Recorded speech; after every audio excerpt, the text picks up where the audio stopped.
Buenos días a todos. Para abrir esta exposición, quiero que nos alejemos un poco de la idea de que una empresa es solo un papel registrado.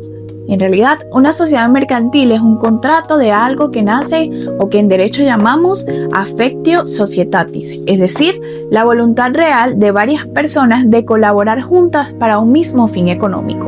Pero, ¿qué pasa cuando esa voluntad se rompe? Ahí es donde entramos en el tema de hoy, la crisis de relación. El derecho mercantil venezolano es muy sabio en esto y nos ofrece dos salidas, la separación y la exclusión. Basándonos en los artículos 337 al 339 de nuestro Código de Comercio, vamos a desglosar cómo se maneja esto legalmente. Pero primero debemos aclarar estos dos conceptos. La separación es el derecho de retiro voluntario, es cuando el socio dice yo hasta aquí llegué.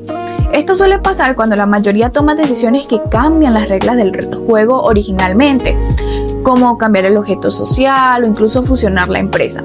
Es como prácticamente el escape que tiene este socio para no quedar atrapado en algo que ya no le interesa. Ahora tenemos lo que es la exclusión. Esto es algo muy distinto. Aquí no es que el socio se quiere ir, sino que la sociedad lo expulsa. Es un mecanismo de defensa. Según las doctrinas que hemos leído, lo describe como la oportunidad de la empresa para prescindir de alguien cuyas actuaciones ponen en riesgo el futuro de la estructura de la empresa como tal. Esto es vital en las sociedades de personas como lo que es la colectiva o incluso la comandita, porque ahí la confianza en el compañero o en el socio lo es todo. Vayamos a lo que dice el Código de Comercio en su artículo 337. Se los voy a dejar por acá. Hay tres razones principales por las cuales podemos prescindir de un socio legalmente. Primero, tenemos lo que es la mora.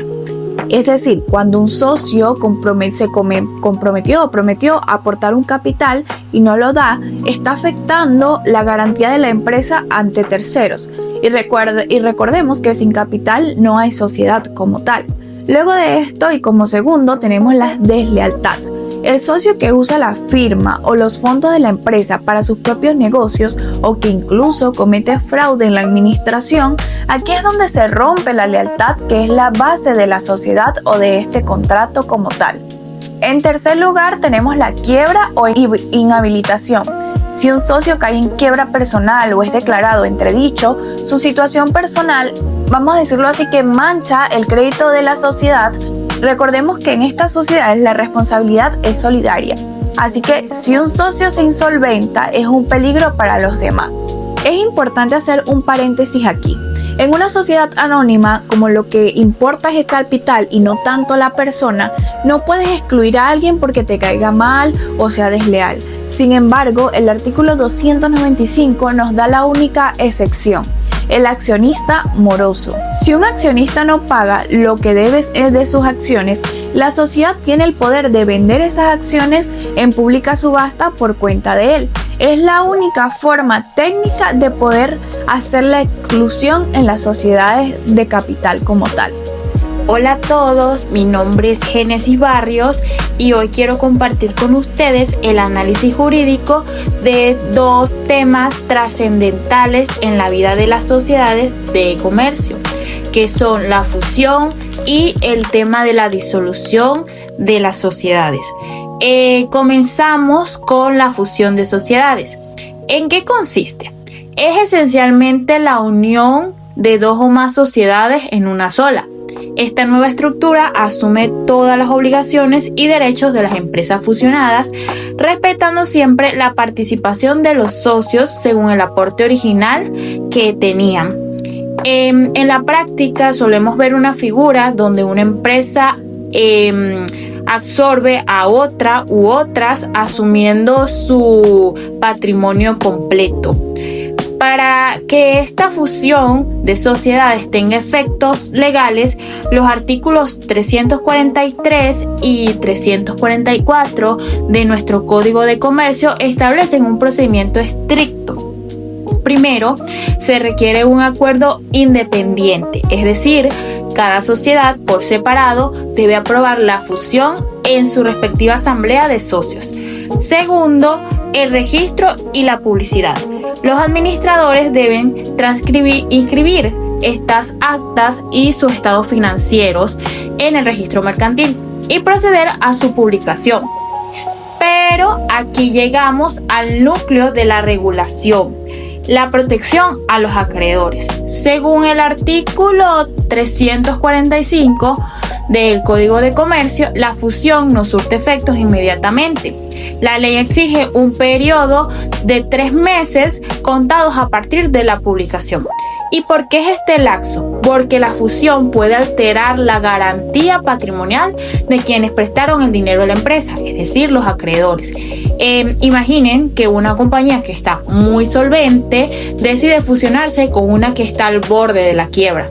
Durante estos 3 meses, cualquier acreedor puede presentar una oposición judicial. Si lo hace, la fusión se paraliza hasta que se pague la deuda o se garantice el pago o el tribunal deseche la oposición. La única forma de saltarse este lapso de 3 meses es si se demuestra que ya se han cancelado todas las deudas o si existe el consentimiento unánime de todos los acreedores. Y una vez superado este lapso o superada la oposición judicial, si se da, llegamos a la consumación de la fusión establecida en el artículo 346.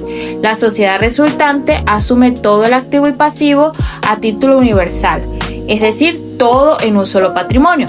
A partir de ahí se celebra una asamblea para designar a la nueva junta directiva y redactan nuevos estatutos y registran la nueva sociedad consolidada. Ahora bien, pasamos al proceso inverso de la creación de una empresa. Hablamos de la disolución y extinción de la sociedad. Primero que nada, es un error sumamente común confundir estos dos términos, pero jurídicamente son muy distintos. La disolución es el acto jurídico que marca el principio del fin. Es el momento exacto en que la sociedad pierde su capacidad para realizar nuevas operaciones comerciales y entra en estado de liquidación.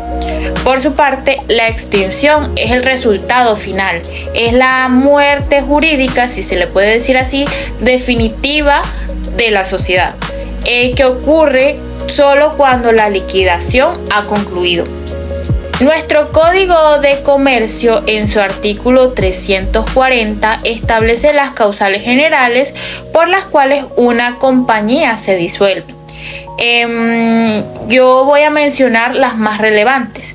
Primera, por el vencimiento del término establecido, es decir, que si la empresa nació para durar 10 años y no se prorrogó, se disuelve de pleno derecho. Segunda y tercera causal, por la falta, la cesación o el cumplimiento de su objetivo.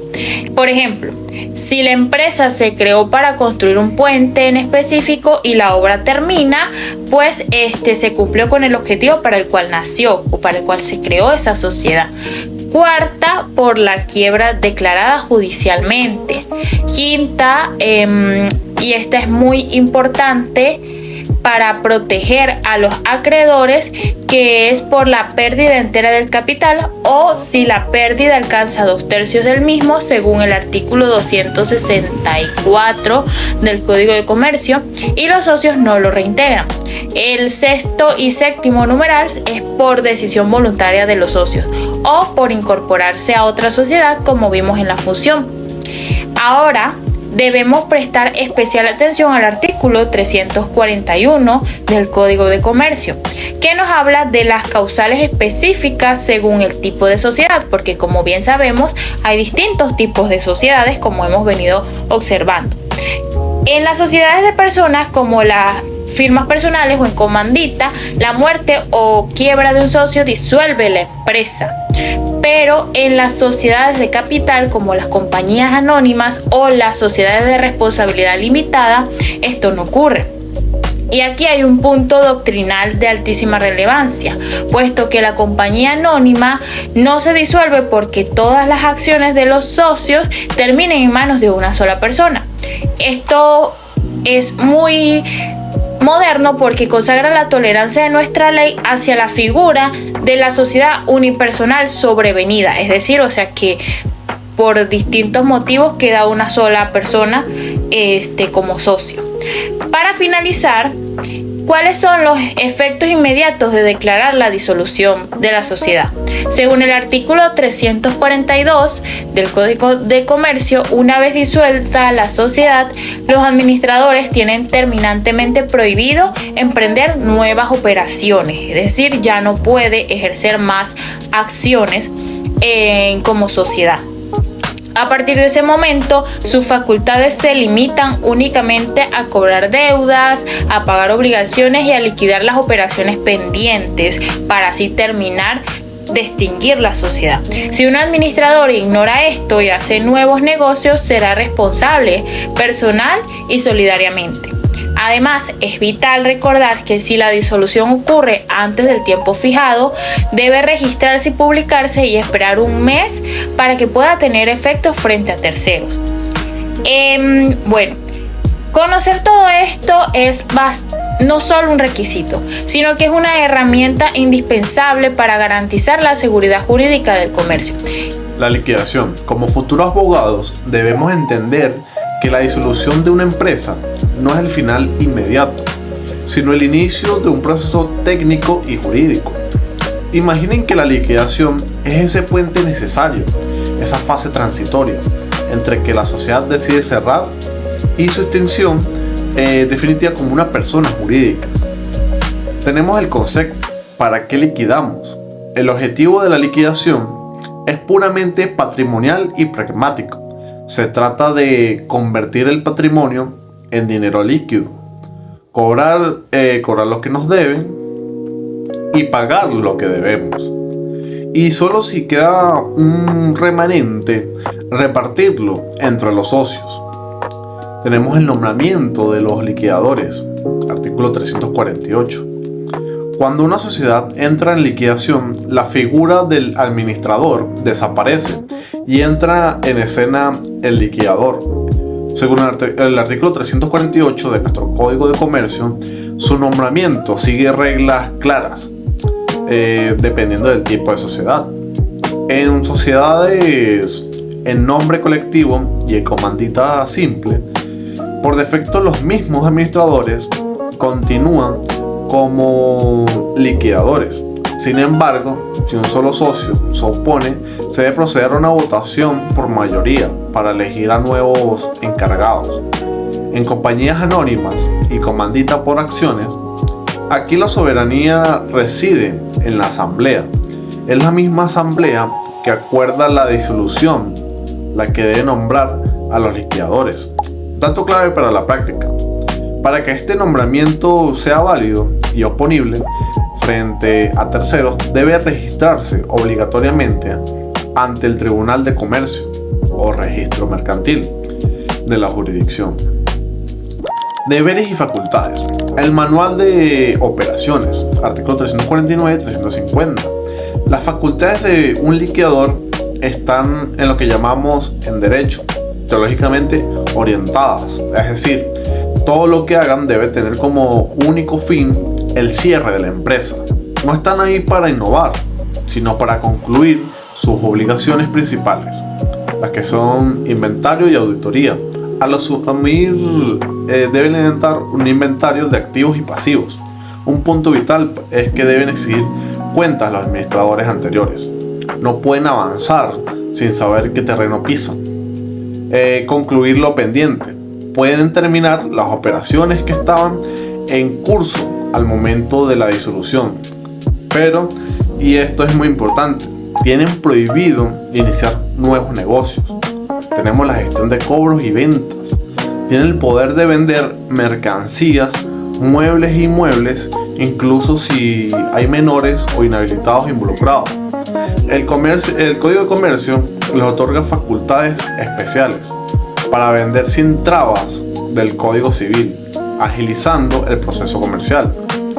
La representación legal. El liquidador es quien da la cara por la sociedad en juicio, ya sea para demandar o para ser demandado.